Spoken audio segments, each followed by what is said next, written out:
This remarkable man, Wim Hof, rediscovered what the ancient yogis have been doing for thousands of years. Using very simple breathing techniques, he made his body so resilient to external influences that he is able kind of order his body to remain healthy even in very adverse conditions. Over and over again, he confirmed in laboratory conditions that he can control his body, his nervous system, much more than we are led to believe humans are able to. Moreover, he has trained many groups of volunteers who achieved the same results very quickly. Although the results of these tests are freely published and are not disputed by any scientist, somehow, when you go to your official doctor, provided to you by the medical insurance that you are obliged to pay, you will never hear about this natural and chemical-free way to stay healthy and strong. So these doctors who are supposedly giving you advice based on the latest scientific discoveries are not even mentioning to you this scientifically proved method to stay healthy and have extraordinary control over your body. Some few tens of thousands foreigners visit the Philippines every year for a special reason. They have been diagnosed with a terminal cancer or other disease, and their doctor has told them that they can no longer help them. The traditional psychic healers of the Philippines take to the matter very directly, as you can see, without any anesthetic.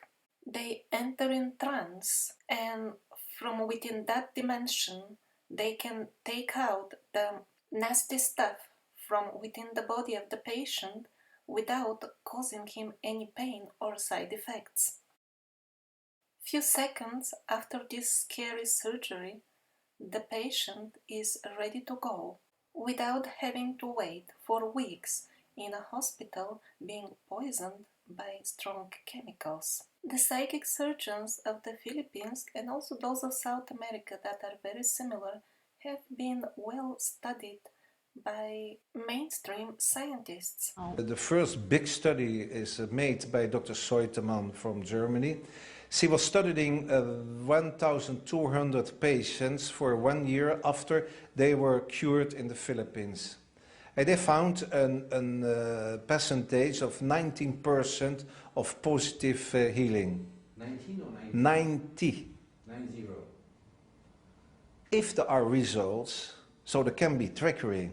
Important for me were the results. So I was collecting results from the whole world, and I didn't find 90%, but it was very nearby, and I was selecting very difficult patients with an infaust prognosis from the official medical staff. So it was normally cancers with metastasis. And so I found that it was a really surprising results of this type of... And again, the doctor with whom your medical insurance has kindly provided you doesn't even mention that research. Because for us to be good sheep, we only need to know what is the way to the grazing grounds and then be submissive while being taken advantage of. We should not know much about the rest of the world. Here we see a man with obviously serious problem. God knows if this is even curable with the official medicine, and if it is, at what cost. And here he is being operated while fully conscious, without any anesthetic, by a psychic surgeon from South America. Things get pretty serious at this point. And what is the lady using instead of poisonous chemicals and complex expensive surgery equipment? Singing!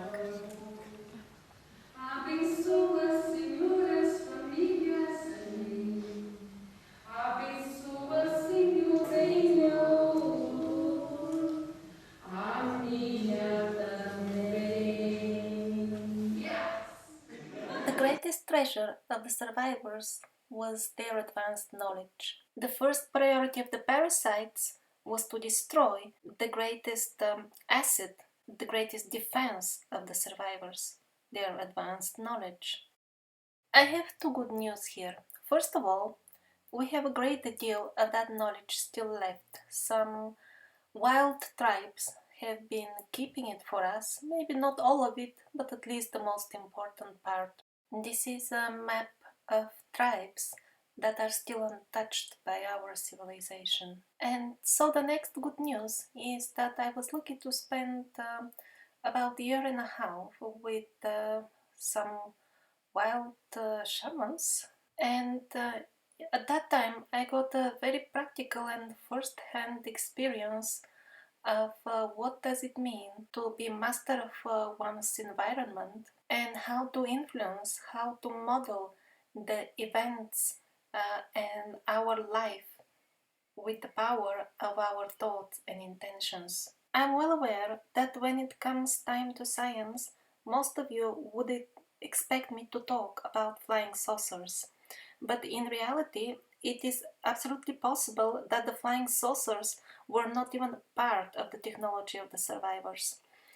Some unconfirmed sources claim that the flying saucers were introduced by the parasites into the uncivilized tribes, which were getting mixed with the survivors because they couldn't undermine the survivors themselves. So they attacked they gave this technology to the people who were mixing with them to undermine the usage of more advanced forms of transportation, like, for example, being able to fly just like that in the air using levitation or also teleportation. But even if this unconfirmed information is not true, even in this case, flying saucers would be just a small branch of the science and technology of the survivors, and definitely not the most important one. If you remember the beginning of the documentary, over there, Ptolemy was saying how he shared his first-hand witness account of the flying Hyperborean person flying in the sky, and later on, maybe you remember also the guy with the jetpack on his back. Well, that guy was Ravana. He was definitely a demon. He was a lady kidnapper. He was not a good guy for sure. In other words, we shouldn't be surprised at all if at the end we find out that the flying saucers were a technology introduced by the parasites. On one hand, it would discourage people to use their natural ability to levitate and flight, and on the other hand, it would give advantage during military operations against the survivors carried out by other humans who are already polluted and are taking the side of the parasites. But let's, without further delay, go to the main point, which is the main principle, the basis of all the science of the survivors, and that is controlling one's environment with the power of one's belief system. For an illustration, look at this man. He is controlling the small device with the power of his thoughts. This disabled young man is using the hand replacement device that he operates with his thoughts, not by mechanical means. Soon we'll be able to purchase smartphones that are mind-controlled, brain-controlled. In other words, these examples prove beyond doubt that our thoughts by themselves can produce physical movements in the world around us, world that we usually consider solid. All kinds of devices could be operated using this principle, the power of thought. So when we hear a legend that a magician is shifting objects or rocks or building stone structures just by waving with hands, or just by wishing it, just by ordering these rocks to do it, we should not discard this as impossible, because obviously it is. He gives commands with his thoughts, and then he knows how to address the energy which is responsible for levitation. As you can see, levitation is something possible. Proof is on the screen. All he needs to learn is how to recognize, address, and direct the particular energy responsible for levitation, and that is again absolutely possible because people who operate toy helicopters, for example, with their minds, such devices are sold as toys for children. They can make the helicopter move left, right, or in the desired direction with different types of thoughts. Another example, equipment that produces holographic images equipped with an option, with a device that accepts thought controls or mind controls commands.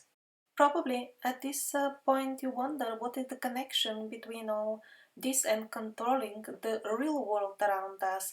After all these technologies that I'm showing are creating illusory images, not real ones. Well, real ones in the sense that most of us understand it nowadays don't really exist. Here is why. As our scientific measurement devices and magnification devices evolve, we can see smaller and smaller particles of matter. The world that we consider solid consists of molecules, but there is absolutely nothing solid about the molecules themselves. It is mostly space with atoms inside, but there is nothing solid about the atoms themselves. They consist of fermions, and again plenty of space, fermions and space, nothing solid. And there is nothing hard and solid about the fermions as well. No matter how small particles we find, it always boils down to the same thing.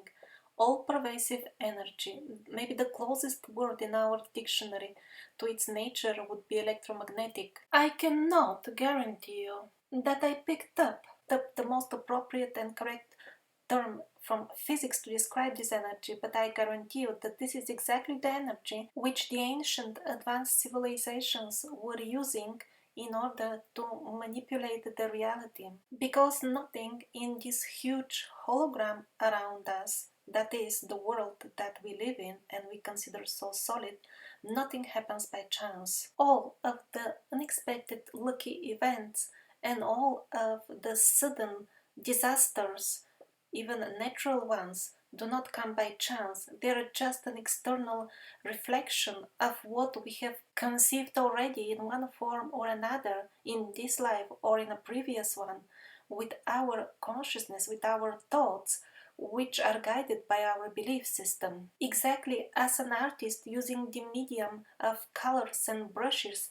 shows his emotions and ideas on the canvas, in the same way we paint the events that happen to us by so-called chance. We paint them with our thoughts, and only afterwards they can happen in the solid world, the world we call solid. And our thoughts are servants of our belief system. And by belief system I mean those rules that we accept for axiomic, things that we accept to be true about reality. And again, I'm not making a hypothesis or trying to find a logical explanation. I'm showing something that I have confirmed to be true with my personal experience, and with the help of the work with this energy, I have managed within a couple of years to completely change my existence completely, and also to start gradually getting access to other levels, to other dimensions of existence. Dimensions that, to be frank, I couldn't even imagine when I was trying to do the standard and popular so-called spiritual practices. I was a sincere spiritual seeker all my life, and to be honest, I really tried many things that look convincing but don't really make any real changes. And so, over the course of centuries, the parasites distorted our belief system, cut off our access to other dimensions, and corrupted our very idea about spirituality, and we are left to run like hamsters in a wheel, forever propelled by our mistaken beliefs. Our wrong definitions about the reality make this circle absolutely vicious and endless. Angels from the skies will not come and kill all the parasites because after that we will continue to run in this vicious circle ourselves without any external help, and this will continue until we do not fix our very definitions. If you type just the word divine in Google Images, this is what you get. On the first page, these are the very first images you get. This is zombification. This is how we have been made parasites ourselves because we accept this as normal. And then we complain that we are invaded by evil parasites and hate them. Well, we have become the parasites ourselves. Just look at this beauty that we accept to exist on our planet. People naively take these images as some sort of unpleasant new fashion or something like this, but indeed they form our consciousness, they form our thoughts, and that gets painted in the events that happen to us by chance. Mass media has turned them into a cool fashion, and we have accepted it, and thus we are digging our own grave today. We have accepted that it is normal for people not to own the land that they are born on, and that is why they starve. The riches of our beautiful planet are in the hands of billionaires, and we continue to support this system by voting and electing politicians who call this lawful. Being cruel, dishonest, and mean to others have been packaged by the mass media as business competitiveness, and we use it as an excuse to treat others inhumanely. Until we do not fix our beliefs about reality, about what is normal, nobody can help us. God helps those who help themselves. In the package of patriotism, which is supposed to be a good quality, inside resides the ugly belief that a human has the right to go and hurt and torture and kill other humans, that there is some excuse for it. No, there is no excuse for it whatsoever. And we will continue to create this ugly world of war that we live in until we do not change our belief that exists a reason for which war is allowed. This is a photo of so-called model published in a women's fashion magazine. This is how we get zombified, and we accept that this is normal. And the belief that such sick images are normal create the sick world around us.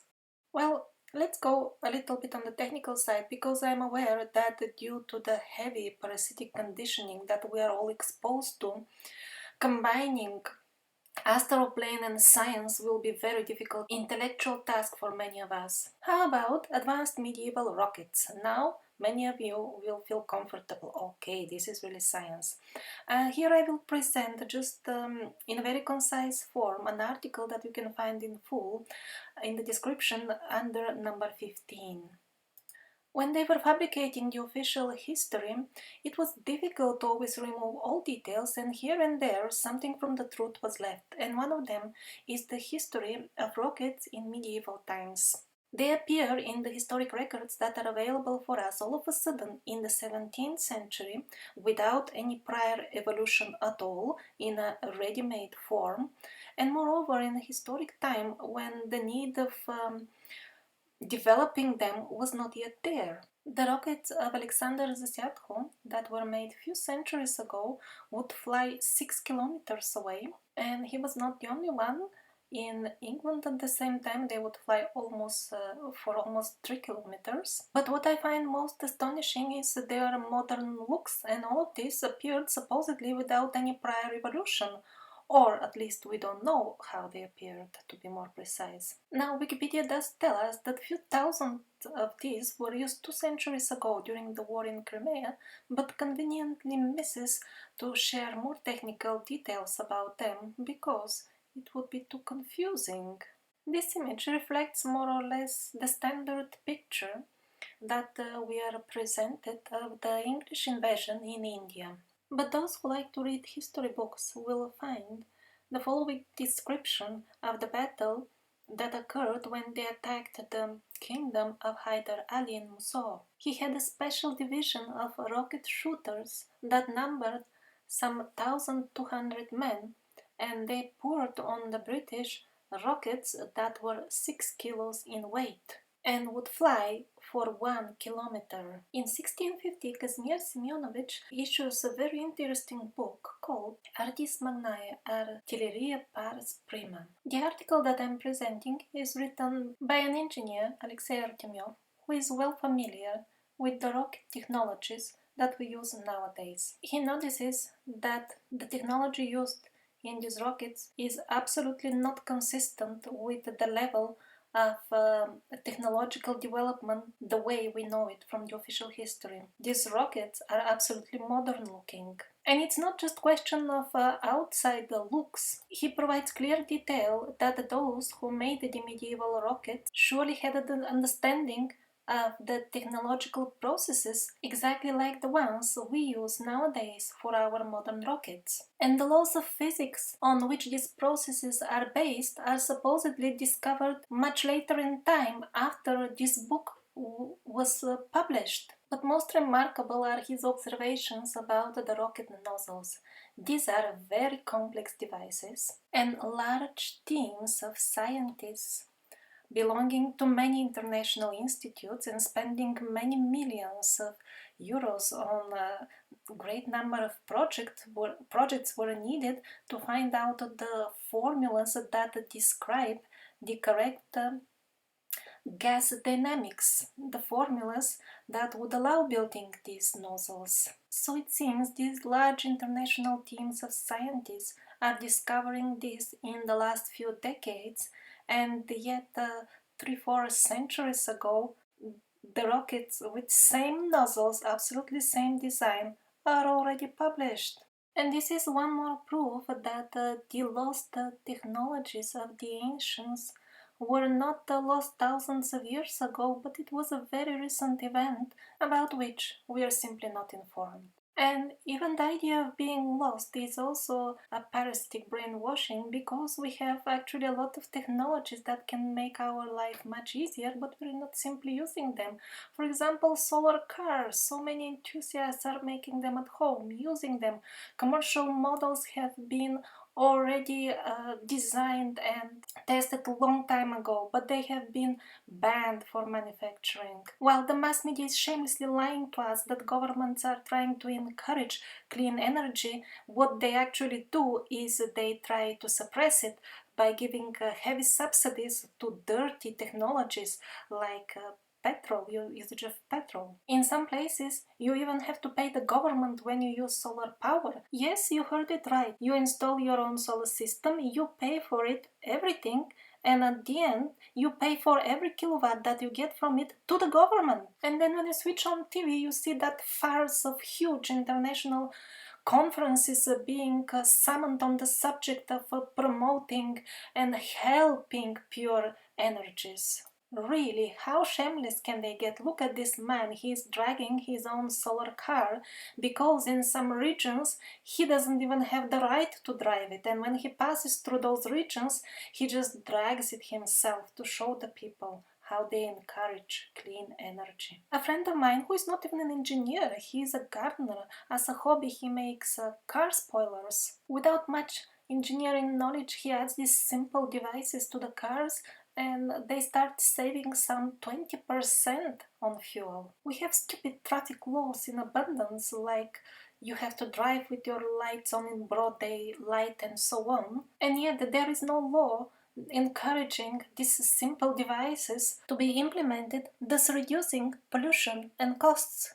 Well, after the short rocket break, let's get to the main point. The science of the advanced old civilizations. The ancient inhabitants of a small region in Peru all have trepanations on their skulls, as if the full villages were some sort of a lab and everybody was like a test mouse or something, or was it voluntary? But most of the citizens either suffered from some sort of disease that needed treatment in this way, or it some sort of medical test. Well, regardless of its purpose, the medical procedure of trepanation, or in plain words, drilling a hole in your skull, is not an easy and harmless medical procedure, at least for us, the advanced ones.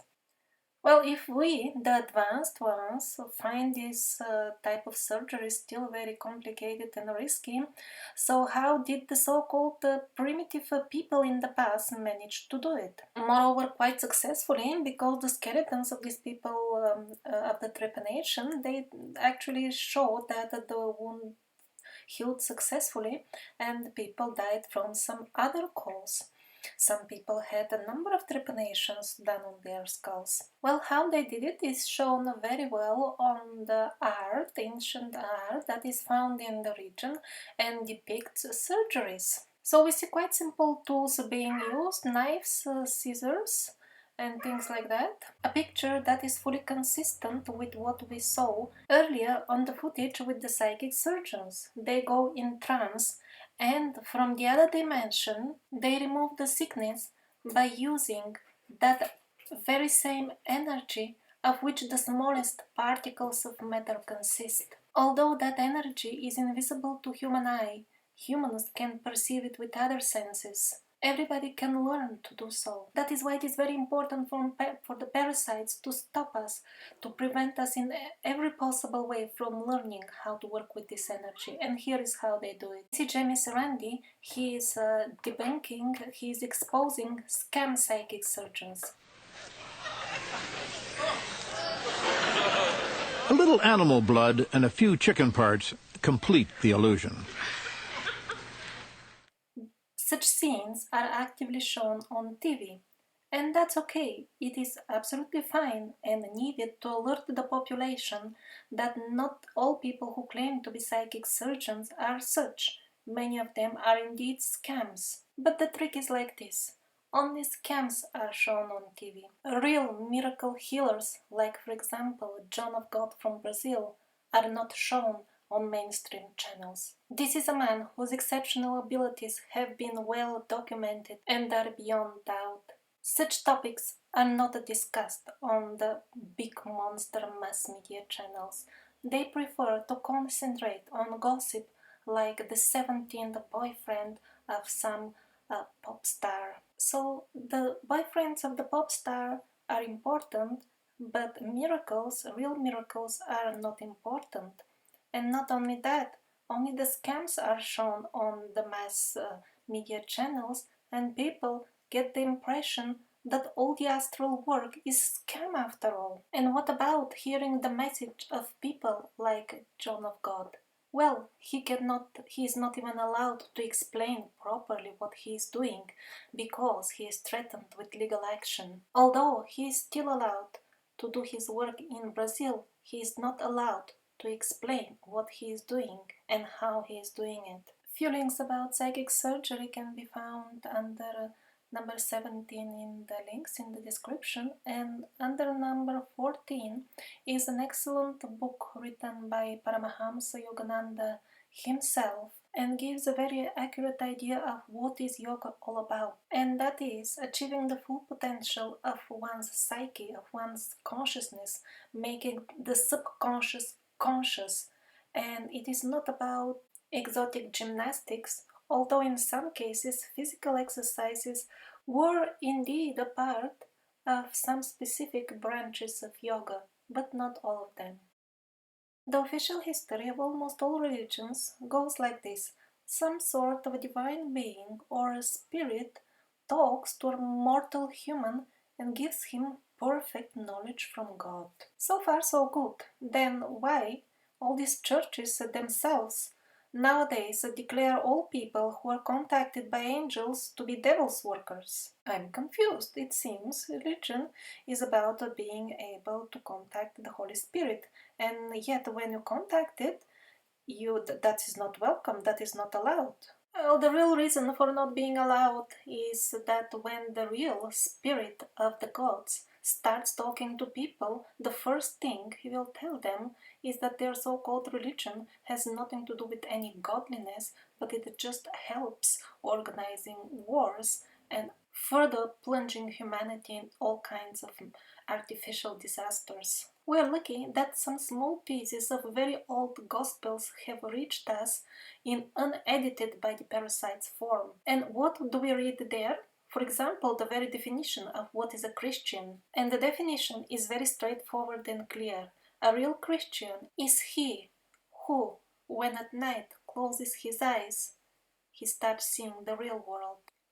Due to the parasitic programming, most people reject such statements as fairy tales immediately without even checking them. But after my experiences with the wild tribes, I confirm with absolute certainty for you all that this is the absolute truth and cannot be put in more correct words. And those who do not explore their ability to function in other dimensions are exactly like people who decide to wear bandage on their eyes lifelong and never see the world around because they have heard something from somebody and have decided that this is the right thing to do. Subsequently, when Christianity was stolen away from the real Christians and turned into a trademark to package inside parasitic ideas, the very definition that I told you in the beginning, that when you close your eyes you see the truth,